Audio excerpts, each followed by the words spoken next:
He made sure we could reach that bottom. If any restaurant tell you they're carrying Kobe and they don't have the golden statue, they're full of shit.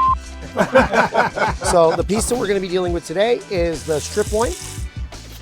Cheers. Cheers. Welcome to another episode of Design, Cook, Eat with the Live Better guys. Black+Blue Steakhouse. First, just getting to Black+Blue, and both of you all, how you feel when we were greeted by Emad and what we saw, what we felt. Everything was exactly how I imagined, with the word elevation. It was elevated. Right there's the man. Emad. Hey, what's happening, guys? Good to see you. Thank Thank you so you. much. Meet the guy. Of Nice course. to meet you. Nice to meet you. Hey, We're doing Howard. look at how handsome these guys are. Welcome to Black+Blue. Took me 10 years in the making, because this is my town. I grew up in this city, and I've been trying for a long time. And this is my ultimate warrior chef. This is the only chef that you're gonna find doing 16 hours a day, and you still have time to go to the gym. It's like our chef. We got the gun show. Come on in, let me show you the place. Instant wow. Instant wow.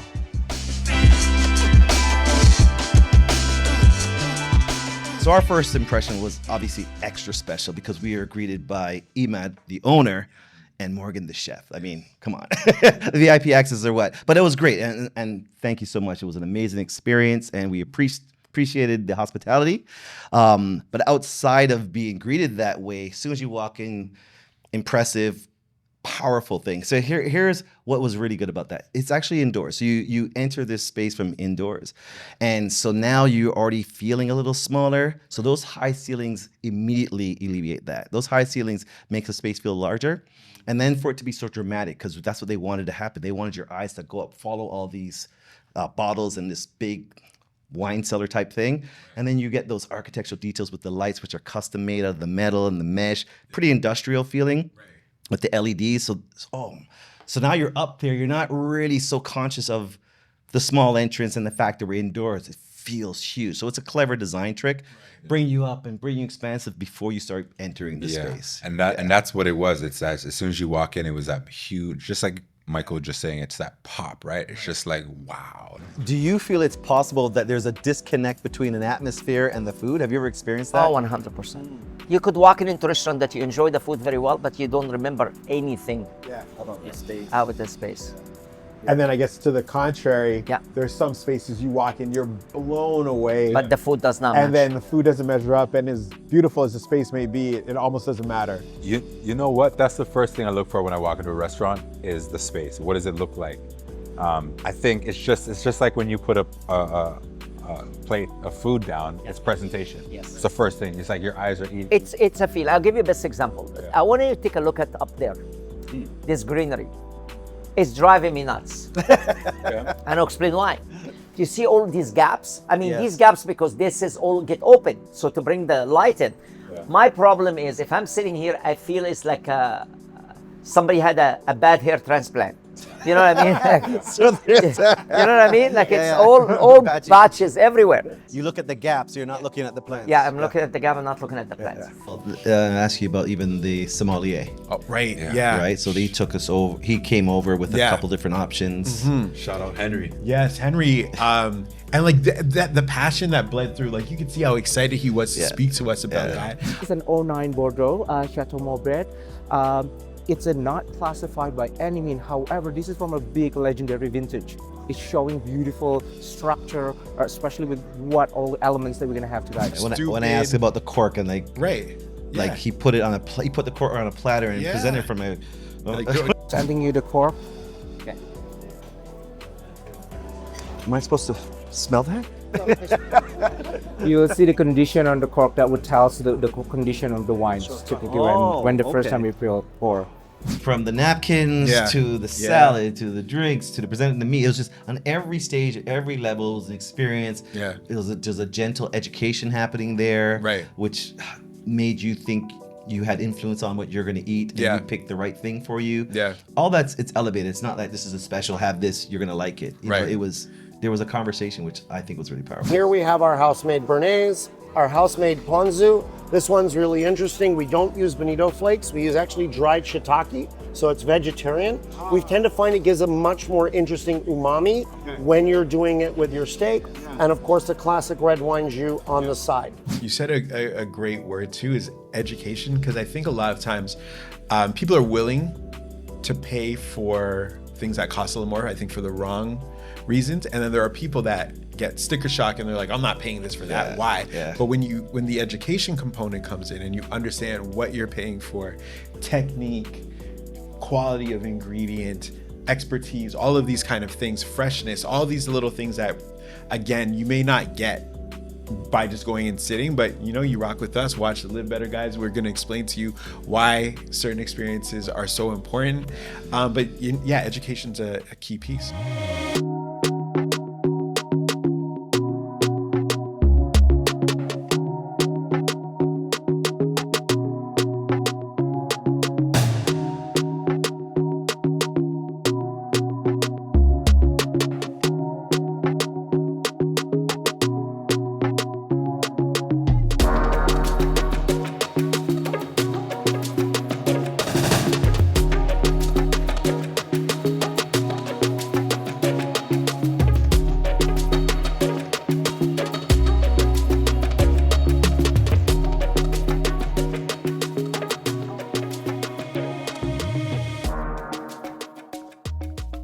So one of the most important thing that Black+Blue is known for is our meat locker.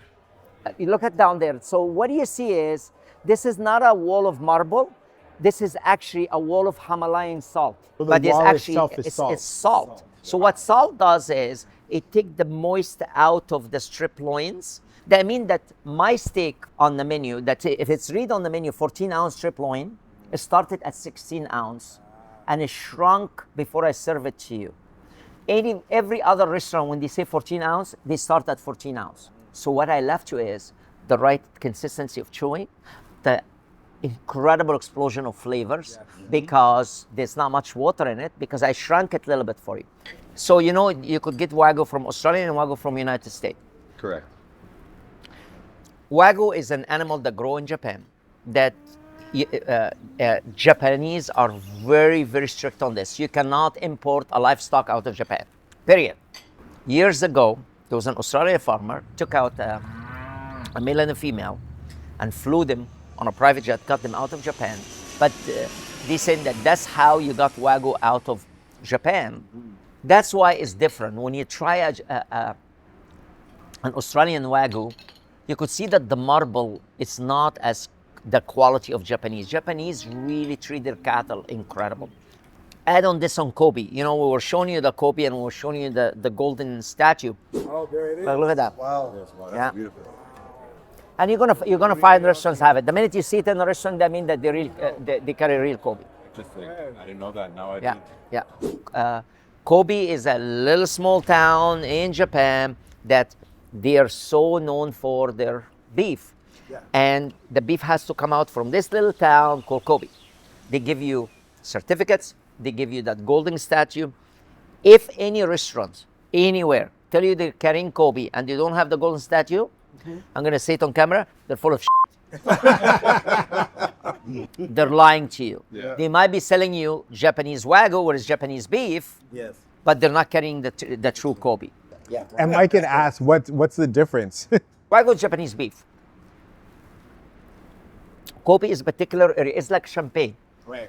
A bottle of champagne is not a champagne anymore if it was made in Australia, or if it was made in Italy, or if it was made in Canada. Right. The region is the important thing about it, and how they train their beefs. You're going to find a little bit, the marbling is a little bit less, but the quality of the beef is a lot higher. So the price at the end of the day. Oh man.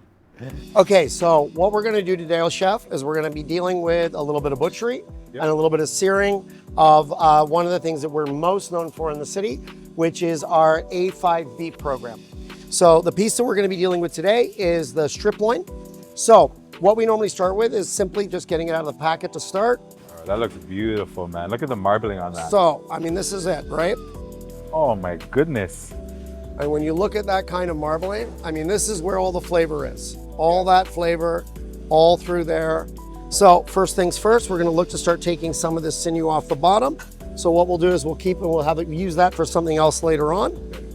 And what would you be using that for later on? So what we do is we trim some of this up and it becomes our A5 fried rice. Fried rice? Yes. I am coming back for the fried rice. That is a guarantee. If I can get some A5 Wagyu in my fried rice, I'm in. We normally try and cut for about 1.5 to 2 inches thick. I'll take that piece for myself. Just this one? Yeah. I thought you were going to ask for this one. Oh, that was a trade-off. So I guess you lost this time. Okay. Now that we've got this beautiful piece in the middle, Yeah. so now we're going to try and get to around about a 6-ounce size, which is what most of our guests go for. Now, chef, for you, you're going to take over now. You're going to season really nice and heavily for me. Okay. Okay? There's so much fat on this. You need a lot of salt on the surface area on both sides. Yep. Make sure you get a really nice coat. Now, we don't need any extra fat. We're just going to go straight to the grill. Let's get it going. So, am I too generous or is that perfect? That's perfect, All right, chef. there you go. Nice and good. Now, we never use pepper on our steaks. Okay? Only because it burns. That's right. We season with pepper after if required, but most of the time we don't. Gotta get that sound. Nice sizzle. So, quick cooking tip. When you are cooking a steak and you hear that sound, you hear that sizzling sound, that means your heating element is ready to go for cooking. If you don't hear that, that means you're gonna be steaming your steak, and you don't wanna steam your steak. You wanna make sure the flat top is nice and hot so you can get a nice crisp on each side of the steak. All right, I normally like to do a piece around about this size for rare to mid-rare at around about 4 minutes on each side. And then I do all of the side edges to get that nice caramelization all the way across. And then I normally go for about another minute on each side. Gotcha. Take it off, let it rest, and then we'll give it a little tickle in the oven just to get that heat back into the steak to finish it. And then it'll be carved traditionally table side at the restaurant. And correct me if I'm wrong, so the reason for resting it and then giving it that little tickle is that we want to make sure the juices are settled before we start cutting into the steak. 100%. Every steak we rest, every steak we give a little bit of time to allow that muscle to contract back up, keep that juice back on the inside so it stays nice and moist for you. Perfect. Science. Science. I never passed it, but here I am today. Well, we're doing it. We're doing it.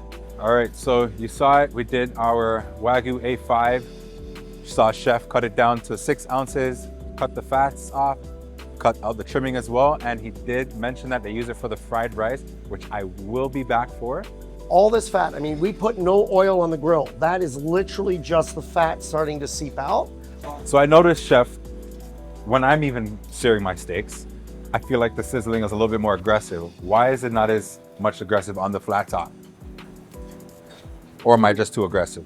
You might be too aggressive. Again, when you're doing with this at home and you're using a pan and you've got your gas or your electric or your induction burner at home on full pelt, you're going at maximum heat.